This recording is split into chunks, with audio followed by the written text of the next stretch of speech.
Hello दोस्तों, कैसे हो आप। आशा करते हैं आप सभी अच्छे होंगे। तो दोस्तों, वर्ग 2 का जो आपका फॉर्म भरा रहा है उसके बारे में हम आप स्टेप बाय स्टेप बताने वाले हैं कि आपको आवेदन कैसे करना है। एक गलती आपके फॉर्म को रिजेक्ट कर देती है।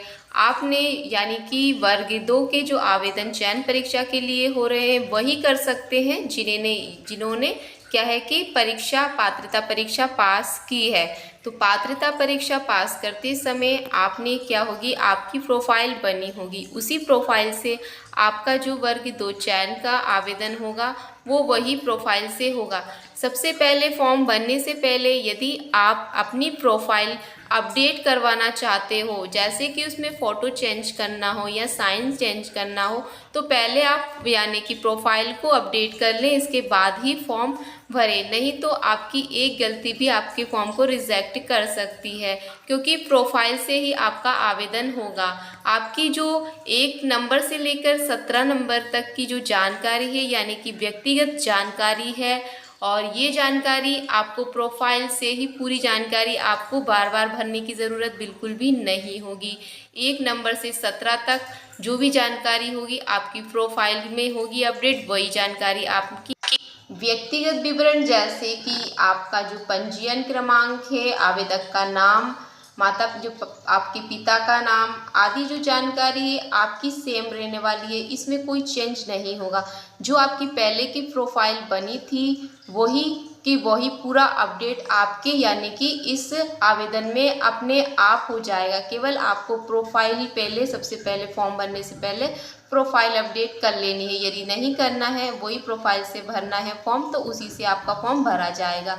इस तरह से 1 नंबर से जो 32 नंबर तक आपके जो है उसमें आपकी व्यक्तिगत जानकारी रहने वाली है, जो कि प्रोफाइल में स्थायी रहती है। उसी से आपके आवेदन में सीधे आपको बार बार लिखने की या बार बार बताने की ज़रूरत नहीं होती है। उसी से आपका फॉर्म भरा जाता है। 32 नंबर के बाद जो जानकारी आती है उसमें आपको यानी कि उसमें आपको टिक करना रहता है, और सही से पढ़ने की बहुत ज़रूरत होती है, क्योंकि हम गलत या सही टिक कर देते हैं। गलत टिक करने से हमारे जो फॉर्म है रिजेक्ट। जो 34 नंबर से जानकारी आ रही है यानी कि 34 नंबर से आपको सही या गलत पर टिक करना है और सही से पढ़ लेना है।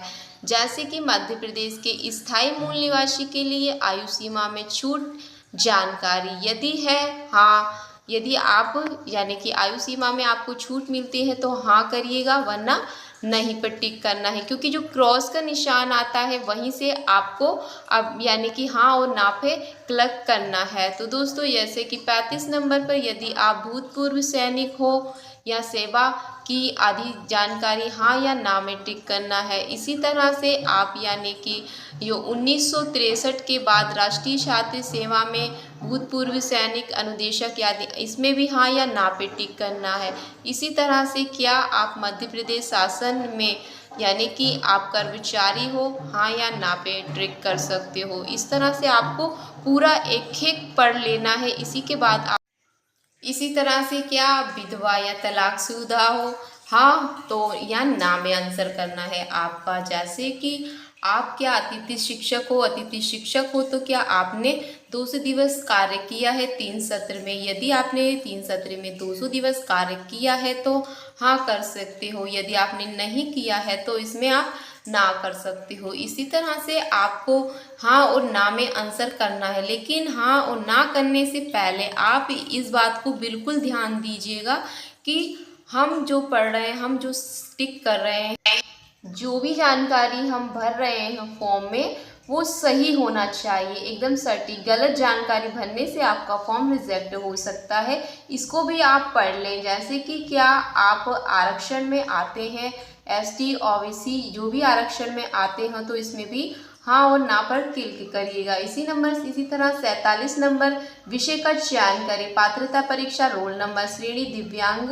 विषय क्रमांक, विषय का विवरण, विषय कोड, विषय का चयन जरूर करिएगा। 48 नंबर पर अपनी चॉइस के अनुसार विभाग की प्राथमिकता क्रम का चयन करें। इसी तरह से आप इसको पूरा पढ़कर हाँ और ना में आंसर देना, लेकिन सही सही पढ़ना, बिल्कुल भी गलत मत कर देना, वरना आपका फॉर्म ही रिजेक्ट हो जाएगा और आपका जो विषय है उसे को भी सही चुन।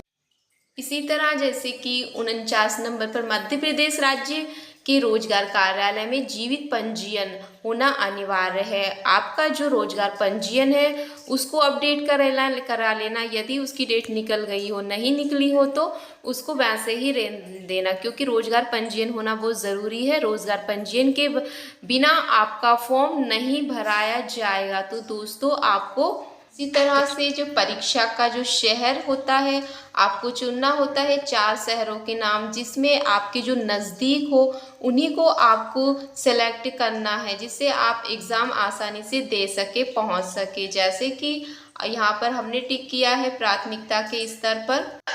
प्राथमिकता के स्तर पर जैसे कि हमने पहले इंदौर चुना है, फिर भोपाल चुना है, फिर आपका सागर है, जबलपुर है। ऐसे ही आप अपने नज़दीक के परीक्षा केंद्र यानी पास के जो आपके शहर हों उसी को चुने, जिससे आपको फ़ायदा हो, आने जाने की दिक्कत बिल्कुल भी ना हो, क्योंकि 4 शहर चुनना बहुत ज़रूरी होता है।